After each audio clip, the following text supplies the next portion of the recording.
Mumbai, modernité, inégalité, c'est une étude de cas, c'est la porte d'entrée dans la leçon sur l'Asie du Sud et de l'Est. Cette question peut faire l'objet d'un croquis à l'examen, elle peut également faire l'objet d'une composition. Alors, comment traiter cette question? En se posant les bonnes questions pour élaborer la problématique, à savoir en quoi Mumbai est-elle typiquement une métropole d'un pays du Sud?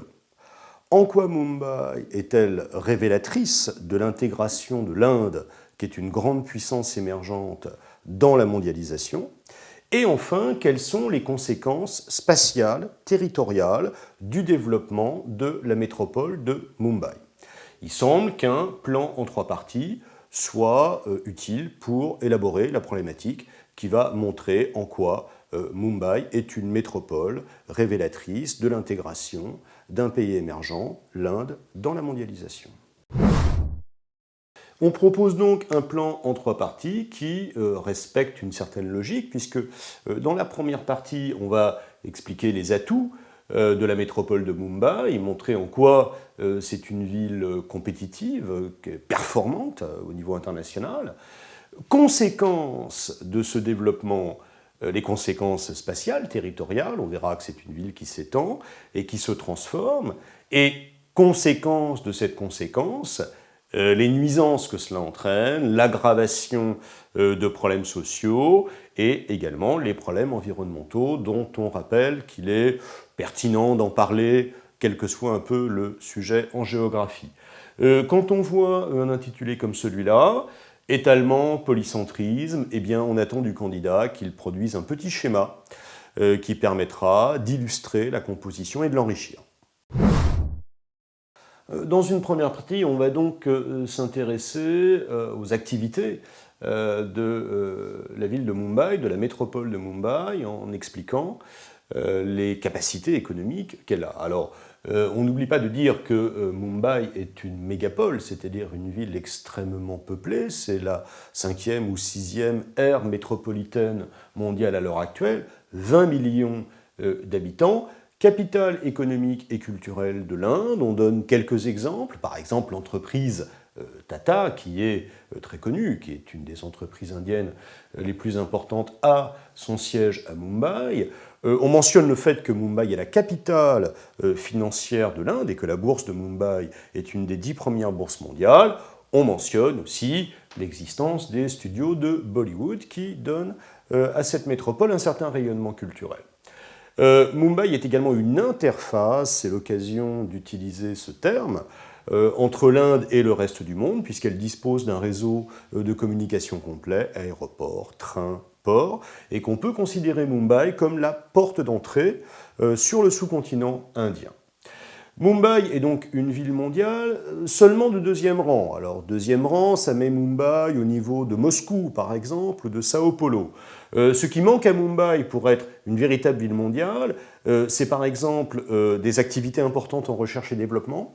Elles sont encore insuffisantes. Et puis le problème aussi de l'économie informelle dont on reparlera après, quand on évoquera les bidonvilles, le problème de la sous-traitance qui fait que, malgré tout, Mumbai reste une métropole du Sud. Alors, on voit que ces activités engendrent des transformations territoriales extrêmement importantes.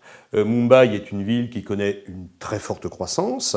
On a dit 20 millions d'habitants, une croissance très importante, car c'est une métropole attractive qui attire les migrants du reste du continent indien. Cela a des conséquences spatiales avec un étalement de la ville à partir de son centre qui est plutôt au sud, donc un étalement vers le nord, et la création de nouveaux espaces, de nouveaux quartiers, comme l'espace de Navi Mumbai, qu'il est pertinent de situer sur le schéma.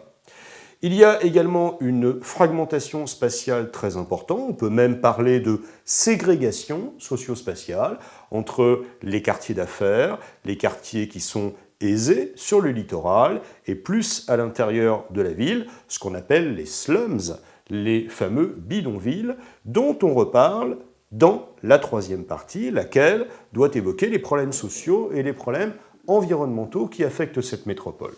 Alors, La persistance de la pauvreté est caractéristique des métropoles du Sud, en particulier de Mumbai, et il est absolument indispensable de citer le bidonville de Dharavi, qui est une véritable ville dans la ville, sans tomber dans le misérabilisme, car on sait que l'activité de l'économie informelle à Dharavi est extrêmement importante et qu'elle contribue, pour une large part, au produit urbain brut de la ville de Mumbai, dont on se demande ce qu'elle serait sans ces bidonvilles. Alors, Mumbai est aussi caractérisé par des problèmes d'infrastructure, des problèmes de transport et en particulier des problèmes d'accès à l'eau potable qui sont très préoccupants dans cette ville et qui s'aggravent évidemment avec la croissance démographique que Mumbai connaît. Des problèmes environnementaux aussi, l'intensité des déplacements, des transports provoque de la pollution, et puis il y a aussi ce problème du grignotage du parc national de Sabiai Gandhi au nord de la ville par l'habitat informel, qui est aussi un problème typique des métropoles du Sud.